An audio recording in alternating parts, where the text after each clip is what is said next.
Tumeweza kuona namna ambavyo Lulu Diva alivyoweza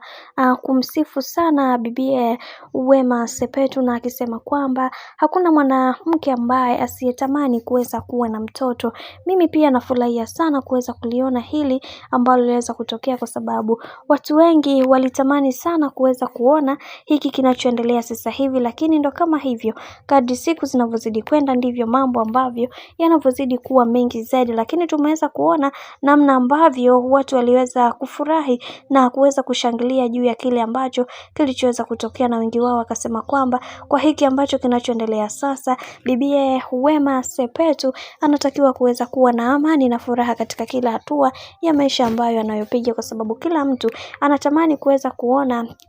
bibie Wema Sepetu akiwa na amani. Sasa leo hii dada yetu kipenzi ameanza kufunguka na akisema kwamba katika kitu ambacho ninachotamani kuweza kukiona ni mimi kuweza kumuona bibie Wema Sepetu akiwa na amani katika kila hatua ya maisha ambayo anayopiga. Haijalishi kulitokea changamoto gani, haijalishi kuna kitu gani ambacho kinachoendelea, lakini mimi ninachojali ni furaha yake katika maisha yake, kwa sababu ni mtu wa muhimu. Na imani kila binadamu hakosi mapungufu na hakosi madhaifu. Huenda kuna namna ambavyo nilimkosea akajuta zaidi, kwani niliweza kuwa katika maisha yake, lakini kwa mimi kwa upande wangu nafurahi sana kuweza kuona